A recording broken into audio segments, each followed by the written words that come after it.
Assalamualaikum warahmatullahi wabarakatuh. Waalaikumsalam warahmatullahi wabarakatuh. Perkenalkan, nama saya Abdul Hadi SPD, calon guru penggerak Angkatan 9 Kabupaten PD Jaya dari SMK Negeri 1 Bandar 2 di 4 Merah 2. Di sini saya ditugaskan di pendidikan guru penggerak untuk mewawancarai salah seorang kepala sekolah tentang cara-cara pengambilan keputusan yang baik dan benar. Baik, pada kesempatan ini Bapak, ada beberapa hal yang ingin saya tanyakan menyangkut dengan pengambilan keputusan. Yang pertama, selama Bapak menjadi kepala sekolah, yaitu Bapak pernah mengalami beberapa kasus.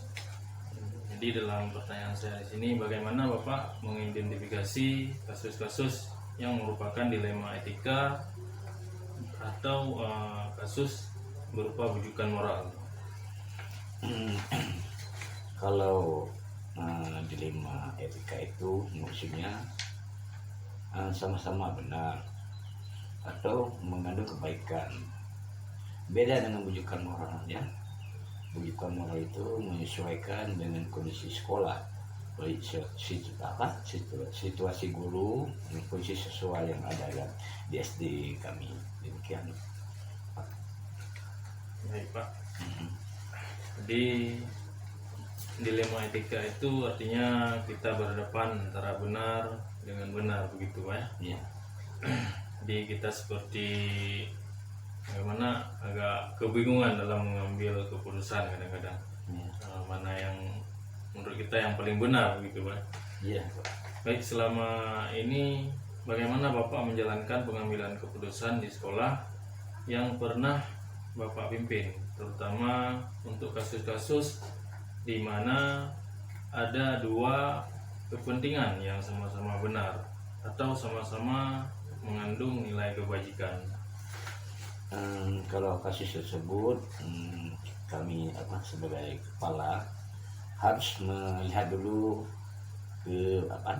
kebermanfaatan kepada seluruh stakeholder yang ada di sekolah kami, yang menjadi pertimbangan di sekolah. Meskipun demikian, tetap juga mungkin ya kalau misalnya guru-guru ini ada membuat misalnya pelanggaran yang berat, itu mungkin ada pertimbangan dengan yang lain Pak, gitu. Baik Ya. Jadi walaupun sama-sama benar, tapi kebermanfaatan lebih besar mana yang diputuskan ya Pak. Kemudian yang berikutnya, langkah-langkah di dalam mengambil keputusan itu atau prosedur seperti apa yang biasa Bapak lakukan selama ini dalam mengambil keputusan? Biasanya untuk mengambil suatu keputusan itu kita tidak langsung memberikan keputusan, melalui beberapa pertimbangan. Saya termasuk kita melihat ada manfaat atau mudarat, ataupun karakteristik seluruh stakeholder, yaitu siswa, juga guru, dan lain-lainnya, juga termasuk ke dalam pertimbangan. Meski kita tidak dapat memuaskan semua pihak, tapi kita harus berusaha untuk minimalisir jumlah yang tidak puas. Mungkin demikian.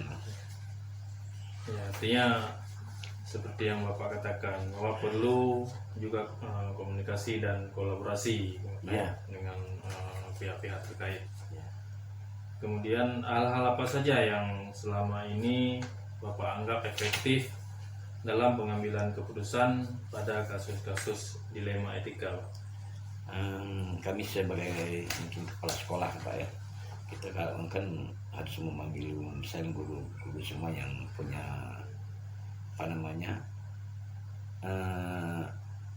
harus yang pertama sekali adalah harus ada komunikasi dengan guru, juga mungkin siswa yang bandel gitu kan, siswa juga dan juga warga sekolah. Artinya di sini menurut artinya gini, maksudnya kita kan perlu memanggil langsung, ada komunikasi, ada hal-hal yang kita bicarakan yang tujuannya untuk kebaikan sekolah gitu Pak. Jadi artinya saling berkomunikasi loh kan. Iya, Ada ya. ikatan, baik ikatan batin maupun ikatan moral dengan semua stakeholder yang ada di sekolah. di sekolah gitu Pak. Ya. Baik Pak, kira-kira hal-hal yang selama ini merupakan tantangan dalam pengambilan keputusan pada kasus dilema etika, kira-kira itu seperti apa? Kasus dilema etika Ya, menyangkut hal-hal yang merupakan tantangan yang membuat Bapak menjadi tantangan dalam mengambil sebuah keputusan. Misalnya kan ada kasus-kasus yang menantang bagi Bapak untuk mengambil sebuah keputusan yang menurut Bapak keputusan itu keputusan yang benar. maksudnya gini, maksudnya gini ya, kalau masalah itu yang tergantung pada kita masing-masing. Yang penting kita bagaimana maksudnya yang pertanyaan tadi itu kan yang menyangkut pengambilan keputusan pada kasus-kasus dilema. Ini tergantung pada kita, maksudnya kita misalnya dilema itu terlalu berat, itu kita harus memanggil baik siswa maupun guru. Kita kan harus kita ajak bekerja sama lah bagaimana jalan keluarnya. Kasus yang berat atau yang sedikit bisa kita pertimbangkan, mungkin itu bisa kita jelaskan atau kita beri pengertian pada anak atau guru tersebut. Demikian. Ya. Jadi tergantung karakteristik kasusnya, ya, Pak. maksudnya Kalau kasusnya berat mungkin prosesnya kan lain Pak. Ya. Tergantung kasusnya, kalau kasusnya berat mungkin prosesnya juga seperti itu, Pak. Iya, demikian lah. Baik, selanjutnya Pak, dalam kasus-kasus dilema etika yang pernah Bapak putuskan, adakah seseorang atau faktor-faktor apa yang selama ini mempermudah atau membantu Bapak dalam proses pengambilan keputusan, ataupun selama ini Bapak dapat menanganinya sendiri? Artinya dalam mengambil keputusan itu tidak membutuhkan orang lain ataupun berkolaborasi dengan orang lain. Maksudnya gini, ini tergantung pada kasusnya kita lihat kan. Misalnya kasusnya agak berat misalnya gitu, mungkin kita panggil guru itu untuk kami sebagai kepala sekolah harus berbicara Pak Mata gitu. Kasus misalnya yang berat, nah kita ringankan, yang kecil kita hilangkan gitu. Jadi dari semua hal yang telah Bapak sampaikan, dimulai dari bagaimana Bapak mengidentifikasikan kasus dilema etika sampai faktor-faktor yang mendukung peran Bapak dalam proses pengambilan keputusan, kalau menurut Bapak ini ya, pembelajaran apa yang dapat Bapak petik dari pengalaman tersebut? Dari kasus tersebut ya. Ya, baik. dari pengalaman Bapak, mulai dari mengidentifikasikan kasus, kemudian cara Bapak mengambil keputusan dalam kasus tersebut.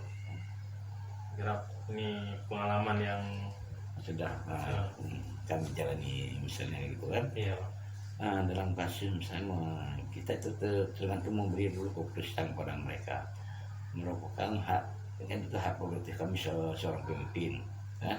Akan tapi dalam proses pengambilan keputusan itu kita membutuhkan keterangan atau masukan-masukan juga dari pihak terkait.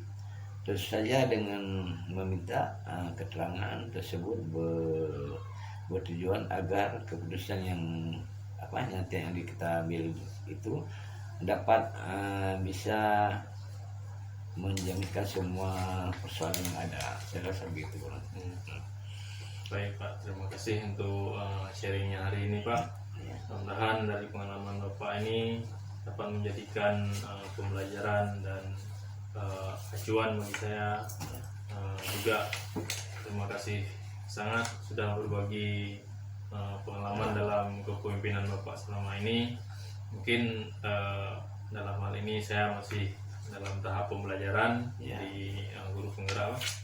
Jadi di sini kami mewawancarai beberapa kepala sekolah, minimal ada 2 kepala sekolah yang kami wawancarai, Pak, untuk bukan membandingkan ya, mencari pengalaman-pengalaman mungkin dari Bapak sebagai kepala sekolah di SD, dan juga nanti saya akan mewawancarakan kepala sekolah di SMK. Demikian dulu Pak untuk pertemuan kita hari ini. Terima kasih. Assalamualaikum warahmatullahi wabarakatuh. Waalaikumsalam warahmatullahi wabarakatuh. Ya.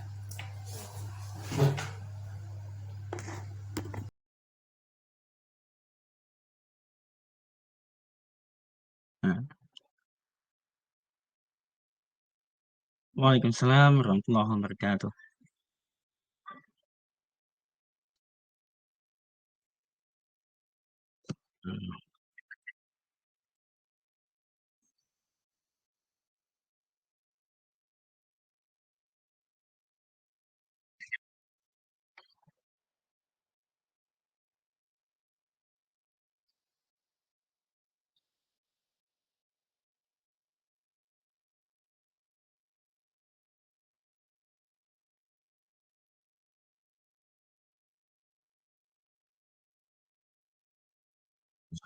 Ya. Kemarin juga saya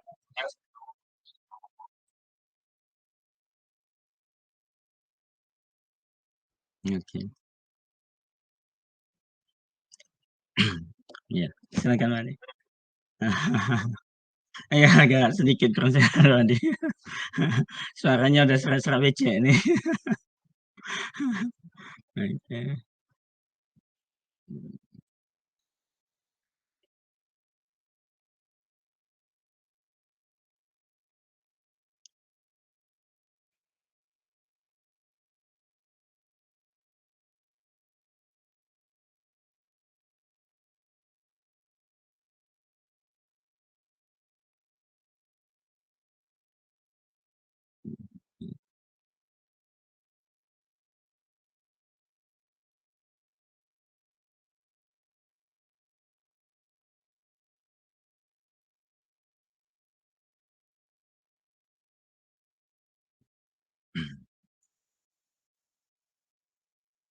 Oh ya.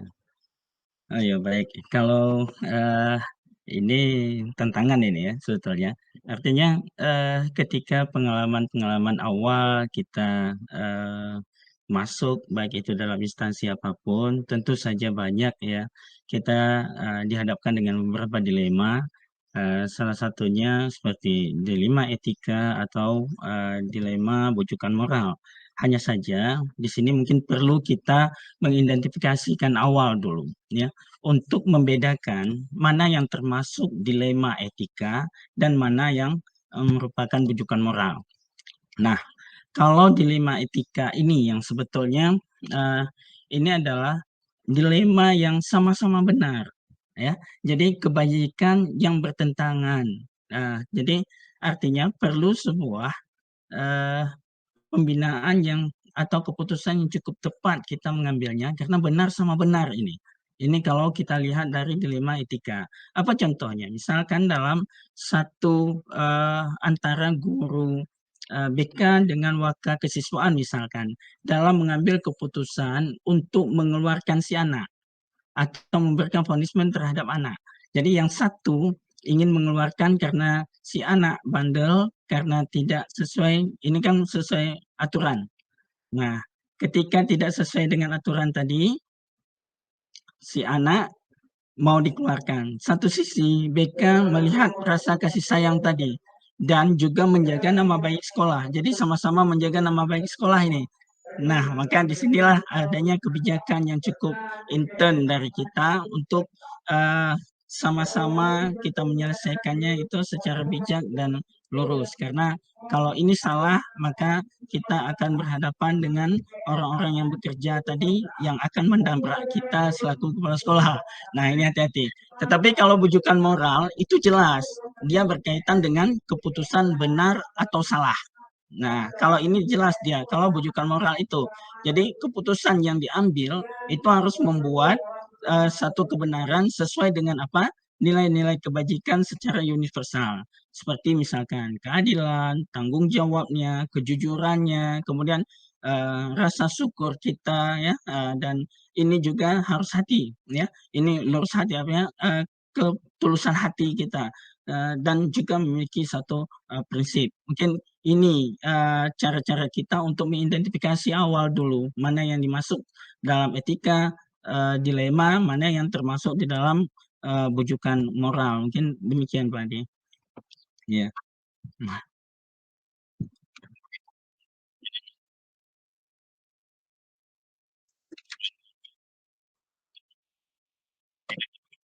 Identifikasi awal kita ya.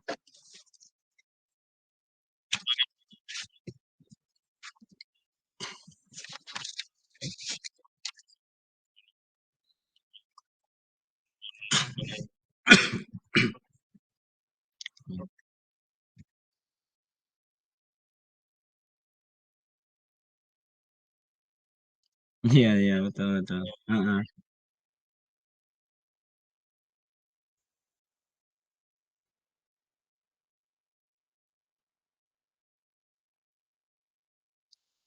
Iya, iya.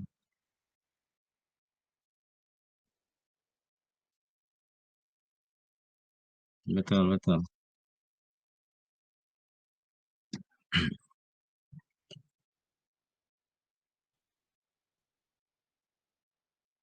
Oh ya. Oh ya, baik, Pak Adi. Memang ini ada keterkaitannya langsung ini ya. Bagaimana kita bersikap. Ini ya yang kita sebut dengan dilema ini tadi ya. Dilema etika namanya. Jadi di sini untuk kasus etika ini ada yang harus kita pelajari adalah ada 4 paradigma yang perlu menjadi perhatian kita. Kemudian ada 3 prinsip, kemudian ada 3 unsur yang mengacu pada 9 langkah pengambilan keputusan. Jadi kita tidak sembrono dalam melakukan keputusan-keputusan itu sehingga nanti kita akan ditinggalkan sendiri oleh kawan-kawan semuanya. Nah, ada 4 paradigma itu apa saja yang perlu kita perhatikan? Yang pertama adalah paradigma individu masyarakat. Nah, ini lebih menekankan pada keputusan yang mengakomodasi individu atau kelompok dengan nilai-nilai yang benar. Kemudian paradigma yang kedua yaitu rasa keadilan, ya. Jadi lawan rasa kasih sayang. Nah, kemudian yang ketiga itu adalah paradigma kebenaran, itu lawan kesetiaan. Nah, kemudian ada yang paradigma keempatnya yaitu adalah paradigma jangka pendek dan panjang. Nah, ini perlu menjadi satu perhatian kita.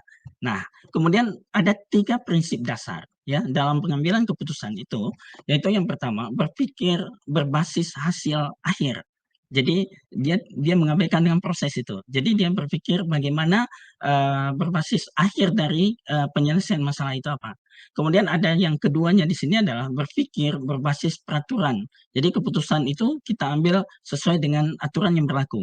Nah, kemudian ada yang ketiga, prinsip ini adalah berpikir berbasis rasa peduli, di mana lebih menekankan pada rasa kepedulian dan kasih sayang. Nah, sehingga dengan 3 prinsip ini, kita dapat mengambil ada 9 langkah yang harus kita tempuh di sini. Apa itu? Yang pertama adalah bagaimana kita mengenali yang pertama, yaitu nilai-nilai yang saling bertentangan tadi. Nah, kemudian menentukan siapa yang terlibat ya di dalam situasi ini. Nah, kemudian baru mengumpulkan fakta-fakta yang relevan, kemudian menguji benar atau salahnya. Jadi kalau kemudian menguji paradigma benar lawan benar tadi yang kita inginkan, kemudian melakukan prinsip-prinsip resolusi tadi, kemudian menginvestigasi opsi trilema tadi, kemudian membuat keputusan. Nah, kemudian baru kita akan merefleksikan keputusan kita tadi. Nah, berarti ada 9 M. Kalau saya melihat di sini adalah ada 9 M yang langkah-langkah kita yang sebelum kita mengambil sebuah keputusan itu. Nah, sehingga keputusan kita itu menjadi sebuah perhatian kita semua dan tidak banyak kita menyelesaikan masalah tanpa masalah. Mungkin seperti itulah ininya ya, ending kita gitu. Ya. Mungkin seperti itu Pak Ade. Iya.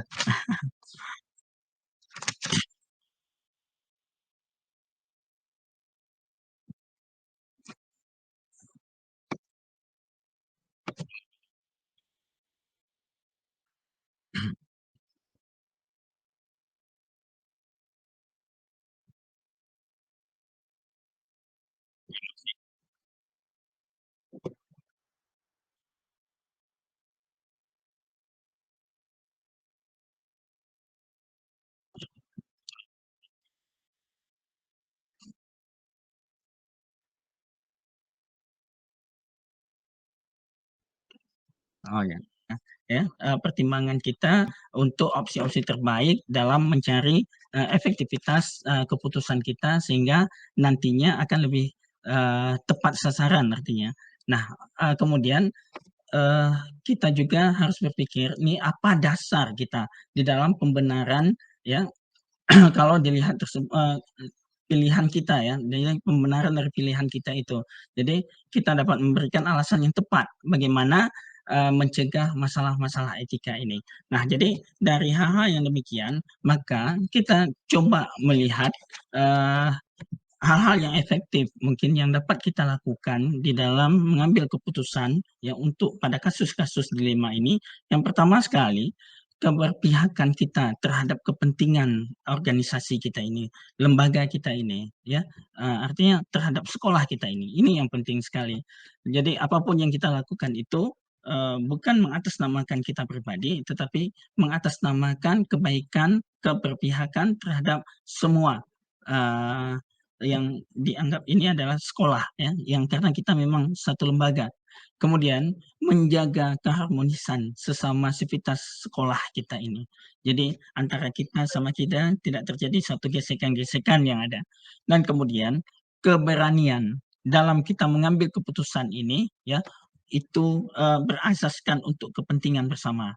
Nah, jadi bila ini kita lakukan, mungkin ini yang sering saya lakukan, makanya terkadang kita ada satu kesan kita jangan menjadi orang yang uh, terlalu otoriter di dalam mengambil keputusan-keputusan itu. Nah, jadi kalau efektivitas yang saya lihat ya ada 3, mungkin ini yang menjadi pengalaman saya secara pribadi di 2 sekolah yang sudah saya pimpin, maka saya ulangi, yang pertama adalah keberpihakan kita terhadap kepentingan sekolah, menjaga, ini yang keduanya adalah menjaga keharmonisan sesama sivitas sekolah. Kemudian ketiga adalah keberanian kita di dalam mengambil keputusan untuk kepentingan bersama. Mungkin itu Pak Adi. Ya.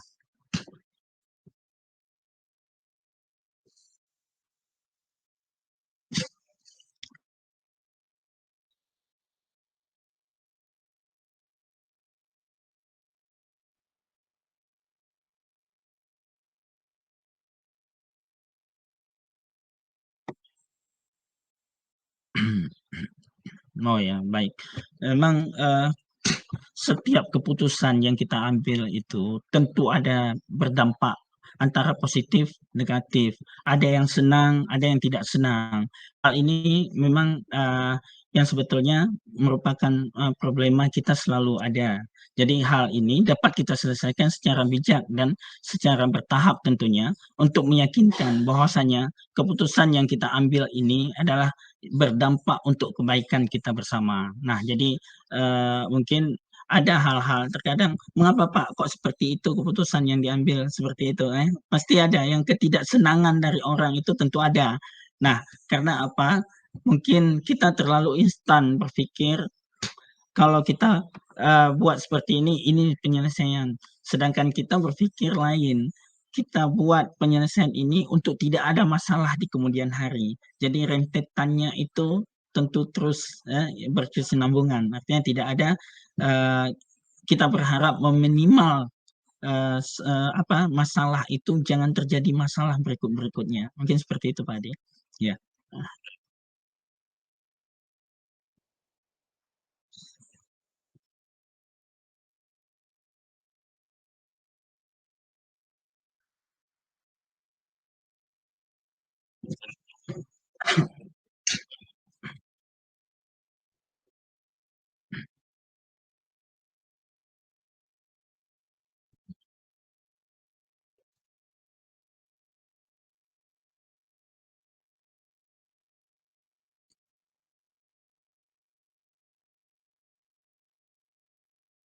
Nah ya, baik, terima kasih Pak Ade. Jadi memang kalau di sini kita melihat kan karena kasus-kasus etika dilema ini terkadang kan bersifat insidental dia itu. Artinya ada yang memang harus kita selesaikan pada saat itu di tempat, ada juga yang memang harus kita selesaikan secara bertahap. Jadi ketika persoalan itu tidak bisa kita selesaikan di tempat, maka di sini baru kita buat penjadwalan yang lebih khusus. Artinya hari pertama kita melakukan pendekatan untuk penyelesaian kasus, kalau memang bisa diterima hari hari pertama yang kita lihat, artinya gini, ada memang kasus itu ketika orang lagi panas ini, lagi eh, kondisinya kurang stabil, tentu kita tidak bisa menyelesaikan pada saat itu juga. Maka perlu kita selesaikan, kita selang saja sehari atau 2 hari setelah itu, lalu baru kita dudukkan mereka.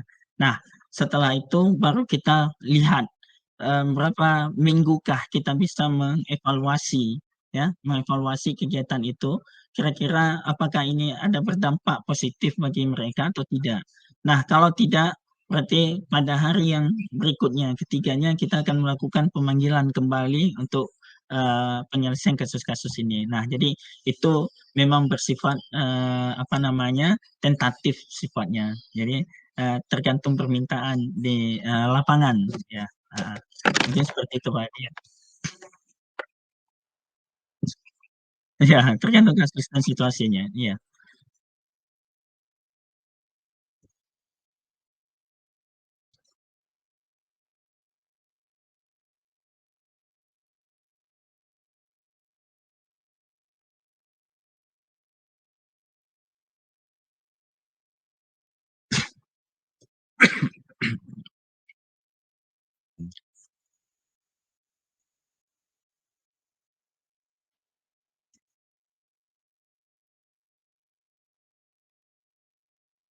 iya.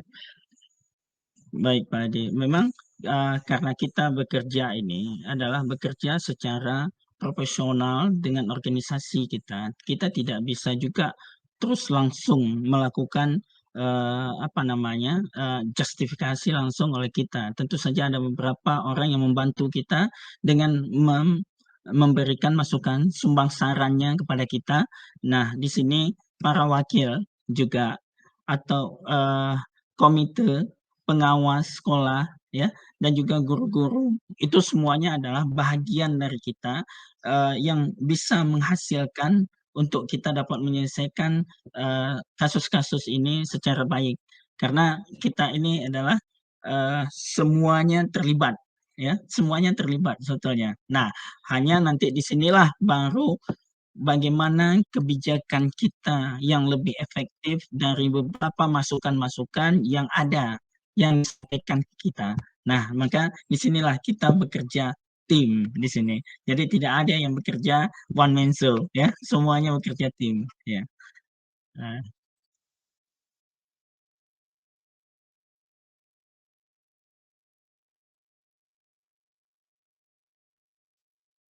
ya.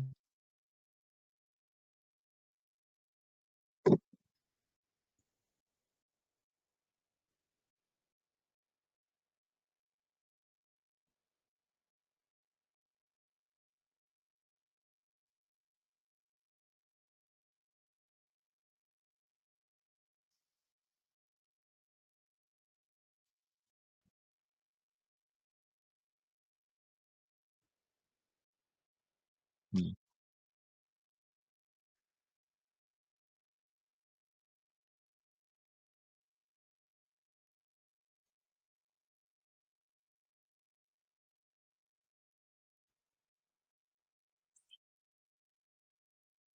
Oh ya, baik.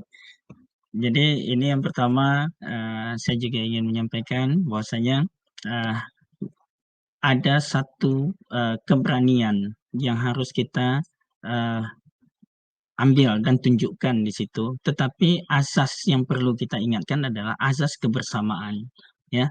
Nah, jadi dan di situ, yang penting sekali kita ambil adalah ada satu mungkin nih saya, kembalikan pada moto hidup kita, yaitu NYI, niat kita, yakin kita, ikhlas kita. Niat kita itu untuk kebajikan, apapun yang kita lakukan, ya, tentu saja akan bernilai ibadah kita di sini. Nah, kemudian yakin kita dengan apa yang sudah kita putuskan itu menjadi sesuatu untuk kemaslahatan kita bersama. Dan kemudian ya, ikhlas kita di dalam segala sesuatu yang kita lakukan. Karena memang inilah menjadi ini sebagai apa namanya menjadi bahan perhatian kita semuanya. Mudah-mudahan eh, dengan hal-hal yang seperti ini menjadi iktibar buat saya, menjadi pembelajaran buat saya khususnya, dan juga mudah-mudahan menjadi renungan bagi kita bersama di dalam menghadapi atau dalam menyelesaikan kasus-kasus yang ada di lembaga kita ya atau di sekolah kita. Baik, terima kasih Pak Adi.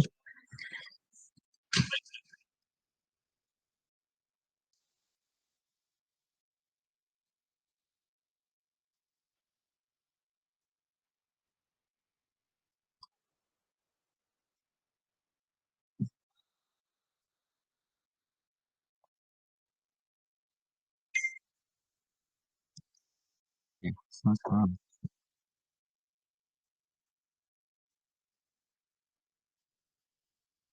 Ya. Waalaikumsalam warahmatullahi wabarakatuh.